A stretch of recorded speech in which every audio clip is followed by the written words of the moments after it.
So for once, this isn't the classic Ferrari versus Porsche battle, and I'll tell you why. It's because the Ferrari 458 Italia is now so expensive and so competent that the cheap, by comparison, £110,000 GT3 RS is an entirely different marketplace. But this is an interesting comparison nonetheless. First of all, these are the cars of the moment, they're the cars we're all talking about, they're the cars we all lust after. And there's something more here. There's something digital versus analog. You see, Ferrari is very keen to tell us what it's done with the systems on the 458, and having driven it, I can tell you they are sensational. This is the first car that takes black boxes and actually adds to the enjoyment for the driver. Whereas the Porsche is arguably the last of the old school. It still has a stick between the seats and it makes you work hard for its performance, but it is, in my experience, uniquely rewarding for all that. So here we are, we've got perhaps the first of a new type of supercar, and sadly perhaps the last of an old type of supercar. We're nowhere near a circuit, we're on the road in the UK. I'm fascinated to find out how this turns out. Like all the best designs, the 458 was influenced as much by function as it was a need for prettiness. It has a drag coefficient of 0.33 compared to the 430's 0.34, so it's a slight improvement. But it's claimed to generate over 360 kilograms of downforce at 202 miles an hour. The most interesting aspect of the front aero package are those moving vanes in the radiator intakes. They move at speed, pushing more air into a channel that vents by the front light cluster. It's very, very trick. The side profile's nice and clean too, because there are no air intakes for the engine, just two small ones low down for the gearbox. The triple exhaust is a sexy nod to the F40 and it looks plain, well, humpable. There's masses of aero going on back here too, managing hot air to get the best from the rear diffuser and create some meaningful downforce. Like I said, Ferrari claims 360 kilograms of the stuff, but we've heard on the grapevine that those figures aren't quite being matched by, independent tests. The motor is 4.4 litres of genius engineering. No titanium trickery, but it still revs to 9,000 RPM and gives 562 horsepower and 398 foot-pounds of torque. And it's got a proper fuel tank too, 95 litres for the full GT effect. The cabin's a treat. Funky, futuristic, intuitive and beautifully built. It smells expensive and the optional carbon back seats are, for want of a better word, plain lush. Next to the insectile, almost angry looking 458, the Porsche is much more conventional, but it's still very, very aggressive. It looks like it wants to fight you. There are no moving vanes, no clever aero, just a monster splitter and rear wing combo that gives plenty of downforce.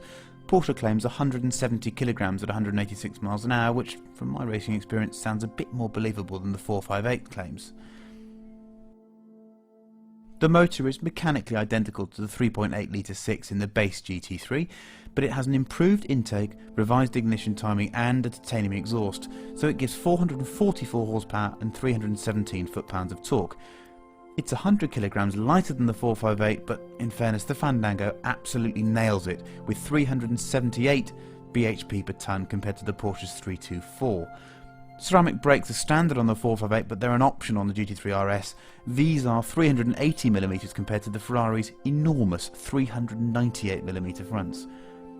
The cabin's not quite as basic as the RS badge might lead you to believe. This car has nav, an iPod thingy, and even foldable seats, which of course are completely useless when all you have in the back is a load of scaffolding. Oh, and it has lots of stickers, which don't make it any faster.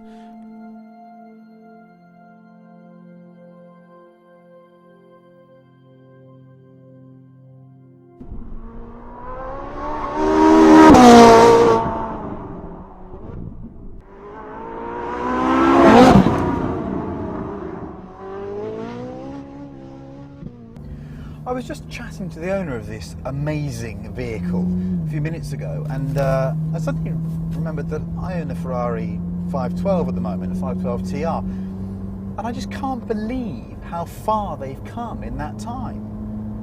You know, in a decade and a half, I know it's a long time, they've completely reapproached the subject of fast cars. Suffice to say, on UK roads, the 458, the ride's a little bit busy. I've now got it in the softer, damper, but it's still quite busy. But good Lord, does it cover ground.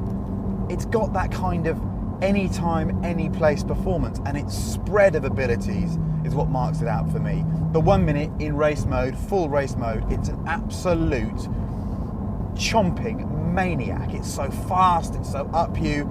Yes, the steering remains quite light and a bit too quick and a bit lacking feel, but it's an amazingly exciting experience. And then when you want to, like now, you just knock it into automatic, the double clutch gearbox becomes the smoothest automatic imaginable, and you've got something, well, that you could literally use every single day. I stand by what I said when I first drove it. There should be a crime against not using this car every day. Do you want to hear some engine noise? Well, get a load of this. I'm not sure it comes much better than this.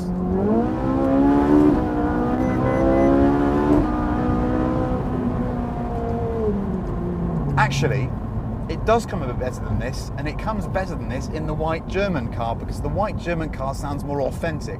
The 458's noise is a little bit synthetic, a little bit synthesized, but I'm splitting hairs here.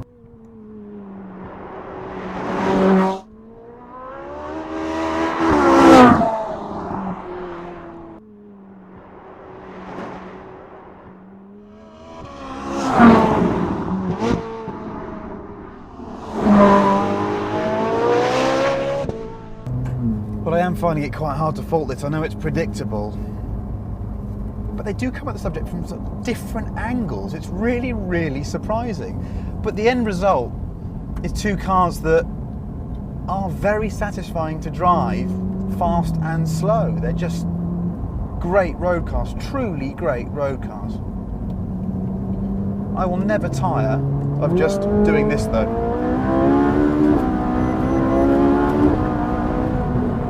When Evo finally figures one of these, or when someone finally figures one of these, it's going to go really fast. I reckon we're looking low 7s to 100, maybe even a high 6. I remember first seeing the McLaren F1 road test in Autocar all those years ago, May 1994, if my geek memory serves me well. And you know what?